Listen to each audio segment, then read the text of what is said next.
computers. And the issue is how do you make sure that people don't put in fake transactions in this record? Well, the way he did it was that anybody anywhere in the world could come in and propose new transactions. But in order to have your transactions added, you must first solve this problem, this mathematical problem, the proof of work mathematical problem. And that's actually expensive to solve. You know, it takes your computer running for many, many hours to be able to try and figure out the solution to those things, and you know, for it to get lucky once every 10 minutes. So you have to spend serious money in order to be able to commit to make the claim of the new transactions. And so once, you know, it's like if you just allow everybody to present their record of transactions, then there's no mechanism of coordinating between everybody. Whose record do we pick from all those thousands of people? But if you put currently, you know, the reward is about 6.5, 7 Bitcoin. So that's about $350,000. The Bitcoin network is giving out $350,000 every 10 minutes. You can have them as long as you provide the proof of work solution, which roughly costs you around $350,000, more or less. So how do we make sure that we can all agree on this? All the members of the network, we don't evaluate any claim for the transactions.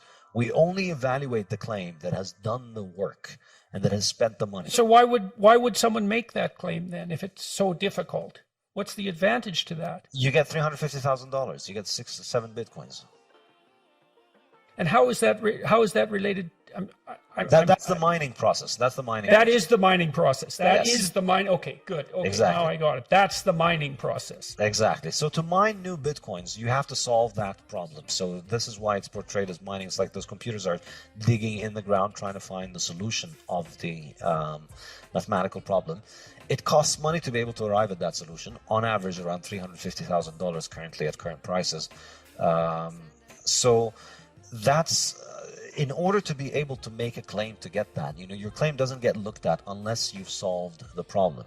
And it's very cheap for everybody on the network to see that you have the right solution to the problem. But it's very expensive to arrive at that solution. So the solution is like this very difficult key to find. But once you've found it, it's trivial to verify that this is the right key because you just put it in the lock and it works. So it's instantaneous and very cheap for members of the network to figure out that this thing is correct. So you set up this massive hurdle, essentially.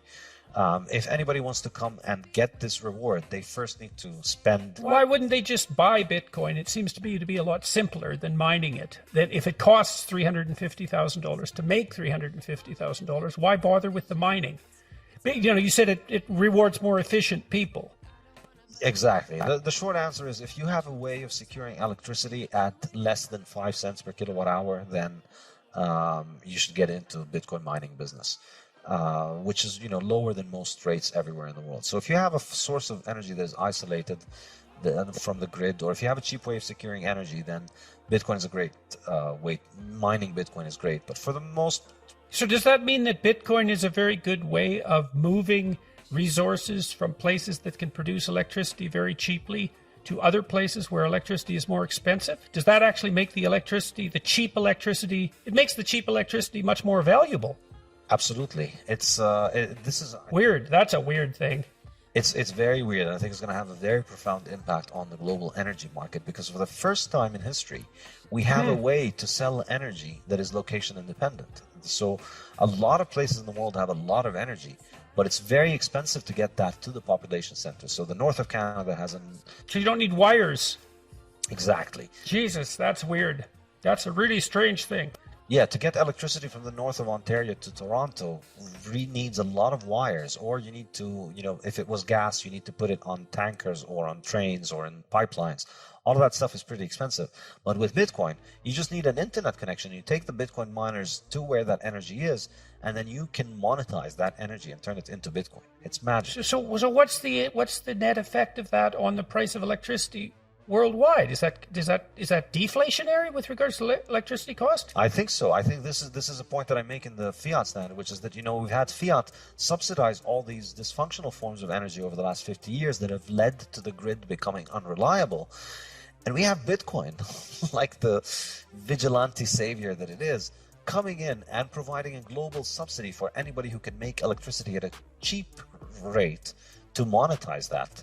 And I think... Well, not only at a global subsidy, but it's so interesting because not only you could go to where the energy is cheap with virtual certainty that you're going to make more and more money as the value of the Bitcoin increases by investing there, assuming you assume that the value of Bitcoin is going to continually increase, which is a logical presupposition if it's as stable as is claimed, and it's finite in the way that you're describing, and increasingly widely accepted by vast numbers of people. So it's also an investment that's likely to increase in value over time rather than decrease. So it takes some of the uncertainty out of investing in cheap electricity generating processes that are geographically isolated. I just can't believe that's true. It's amazing that I think I must be misunderstanding, because it seems like you can move the value of the electricity magically without any of the problems of transportation. Yes, exactly. Wow, that's really something. Okay. And in terms of, think about it in terms of independence, I think the implications are pretty good, because if you have an energy source, it becomes far more sustainable to be able to exploit that energy source if you have a steady way of monetizing it. So I think it can help people get off the grid. It can help people become more independent. You have your own energy sources, and you have your own a monetary system that you use to trade with the rest of the world. And you don't need much of the control of the grid on you, which is getting more and more suffocating every day.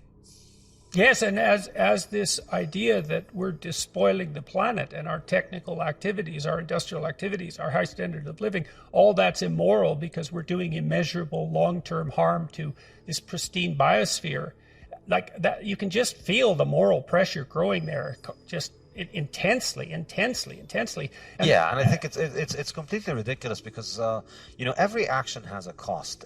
This is the thing about it. You learn from economics. Everything has a cost. Everything has an opportunity cost. And people like to present this idea as if there's an evil cabal of oil producers that are out there forcing our governments to make our lives dependent on these oils.